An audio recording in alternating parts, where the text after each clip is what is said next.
में बात की जाए, उधर बात की जाए, उत्तर प्रदेश को थोड़ा सा फोकस रखना चाहता हूं।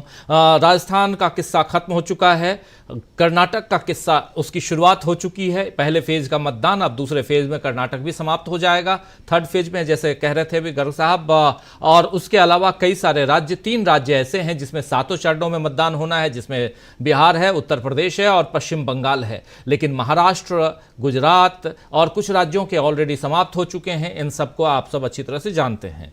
और यहां से उत्तर प्रदेश पर सबकी निगाहें टिकी हुई हैं, आपकी निगाहें भी टिकी होंगी। आप उत्तर प्रदेश की राजनीति और उसमें इन 80 सीटों को कैसे, क्या कुछ देख रहे हैं? क्या 2019 को देखिए, एक आंधी थी, एक लहर के बाद भी उत्तर प्रदेश में 72 सीटें जो 2014 में बीजेपी लेके आई थी, 80 में से 72 सीटें वो लेके नहीं आई, 62 सीटों पर सिमट गई थी, 10 सीटें कम हुई थी। लेकिन उस समय मायावती और अखिलेश यादव दोनों साथ साथ लड़े थे। इस बार मायावती, अखिलेश यादव अलग अलग हैं, और लेकिन अखिलेश यादव और कांग्रेस एक साथ है। अब यहां क्या 62 प्लस 2 इनके एलआई थे, 64 सीटें आते हुए उससे कम, या जैसे इनका दावा है कि हम 80 के 80 जीतेंगे, उधर देखते हैं पहला और दूसरा फेज क्या कुछ कहता है। जब 18 सीटें हो चुकी हैं, वहां पे वोटिंग हो चुकी है, 16 सीटों पर वोटिंग हो चुकी है, 8 + 8।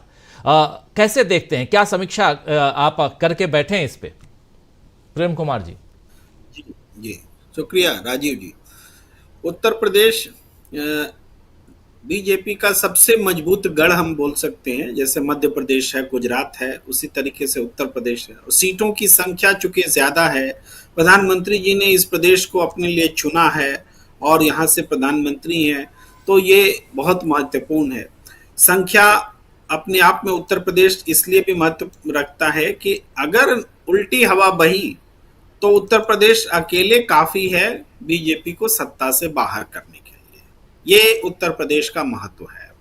हम देख रहे हैं कि पहले और दूसरे चरण में जो चुनाव हुए हैं, 16 सीटों के चुनाव तो हो चुके, और 16 सीटों में कोई किसी का आकलन 10-6 का है, किसी का आकलन 11-5 का है, इसी तरीके से है, मतलब इंडिया के फेवर में है। यानी ऐसा नहीं है कि पश्चिमी उत्तर प्रदेश के ये इलाके बिल्कुल बीजेपी के प्रभाव वाले नहीं थे। ये तो वो इलाके हैं जहां किसान आंदोलन के बावजूद विधानसभा में बहुत अच्छा प्रदर्शन कर गई बीजेपी।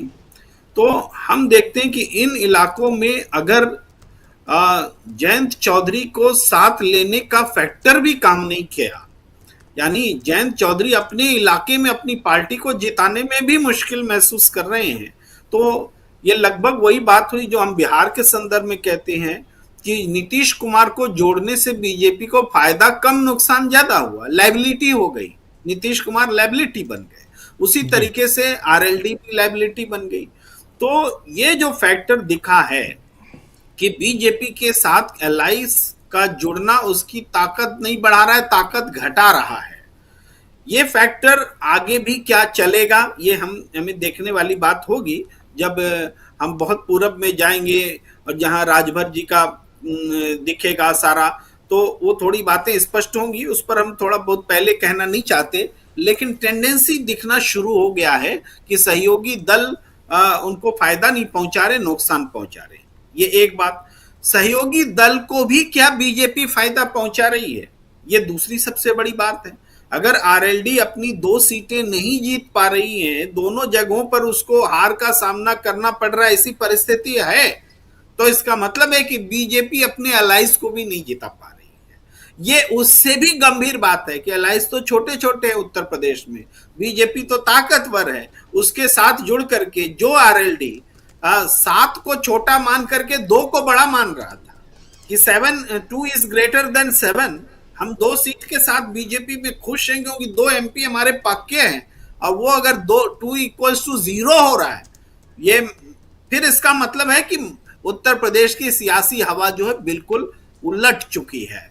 ये उत्तर प्रदेश में दिख रहा है। इसका एक और जो हमने थोड़ी देर पहले कहा था उसको थोड़ा एलोबरेट करते हैं कि जो नरेंद्र मोदी जी ने मुसलमान विषयक जो भी भाषण दिए, वो एक तो हिंदुओं को पसंद नहीं आया, हिंदू पोलराइज हुए ही नहीं, तो हिंदुओं को पसंद नहीं आया। और दूसरी तरफ मुसलमानों ने इसे एक चैलेंज के रूप में लिया। हमने देखा कि कोई कम कोशिशें नहीं हुई।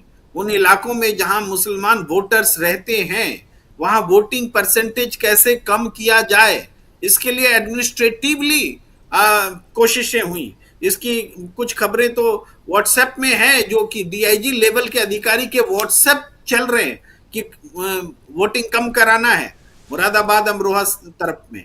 तो उसके बावजूद मुसलमान वोटर जो है एक तरह से कन्फ्रंट करते हुए भीषण गर्मी में, और उस गर्मी से ज्यादा प्रशासन की गर्मी, एक वोट देने के लिए 15 मिनट का समय लग रहा है, ऐसी बातें हुई। फिर भी मुसलमानों ने 75% मतदान किया है अपने इलाकों में, 80 भी है कहीं कहीं। तो ये जो मतदान है ये बीएसपी और दूसरी जगहों पर नहीं है, और इसका क्रेडिट नरेंद्र मोदी जी को जाता है। बीएसपी को वहां हो सकता था कि अमरोहा में दानिश न दे के दूसरे को दे देते जी। पहले भी तो करते रहे हैं, इस अल्पसंख्यक समुदाय के लोग पहले भी तो निकल के करते रहे हैं वोट। हाँ, वोट निकल कर करते रहे हैं, इस बार कन्फ्रंट कर रहे हैं, विपरीत परिस्थितियों से जूझ रहे हैं और तब वोट दे रहे हैं। लाइन में लगे नहीं, हम दे के जाएंगे वोट, ये जिद नहीं दिखती थी पहले। ये जिद जो इस बार दिखी है, ऐसी जिद पहले नहीं दिखी। हम उस जिद की बात करें, उस जिद में एक दृढ़ता है, एक परिणाम देने की ललक है, और ये बताने की ललक है कि मोदी जी जो बोल रहे हैं मुसलमानों को लेकर के, ये सब कांग्रेस पर बोल रहे हैं, राहुल गांधी पर बोल रहे हैं। राहुल गांधी ही अकेला व्यक्ति जो हमारे लिए बोल रहा है, तो अब इंडिया छोड़ के हम किसी को वोट नहीं देंगे। ये दृढ़ता, ये जो बात जो दिमाग में आई है, ये नरेंद्र मोदी जी के हाल के भाषण के बाद आई है, इससे पहले नहीं था। वो बीएसपी को भी वोट दे सकते थे मुसलमान, लेकिन अब बीएसपी को दे करके अपना वोट बांटना नहीं चाहते। भले हार जाए इंडिया गठबंधन, लेकिन देंगे तो अब इंडिया को ही देंगे, ये जज्बा है। पहले होता था जो जीतेगा उसको देंगे, अब इस बार है कि इंडिया हारेगा फिर भी इंडिया को देंगे। ये मुस्लिम वोटर में बड़ा फर्क आया है, इसकी बात हम कर रहे हैं। तो ये जो फर्क आया है केवल पश्चिमी उत्तर प्रदेश तक सीमित नहीं रहेगा, ये क्रॉस इंडिया ये फर्क दिखेगा, उत्तर प्रदेश में भी दिखेगा। तो इसके परिणाम दिखेंगे। और दूसरी बात है कि हिंदुओं में इसका रिएक्शन नहीं हो रहा है। पहले होता था कि देखो मुसलमान मतदाताओं की लाइन लग गई तो हिंदू भी वोट देगा और पोलराइज करते थे। इस बार ऐसा पोलराइजेशन नहीं हो रहा है, क्योंकि हिंदू ये मान रहा है कि मुसलमान करेगा क्या, तुम दिन रात मुसलमान को दुत्कारोगे तो तुमको वोट देगा क्या जाकर के। ये बात है, एक जस्टिफिकेशन लग रहा है हिंदुओं में। तो हिंदू रिएक्ट नहीं हो रहा है, पोलराइज नहीं हो रहा है। यही इस पूरे ये करिश्मा जो पैदा हुआ है, ये करिश्मा नरेंद्र मोदी सरकार के खिलाफ मतदाताओं के बीच, और इसके कारण स्वयं नरेंद्र मोदी हैं। जी जी जी जरा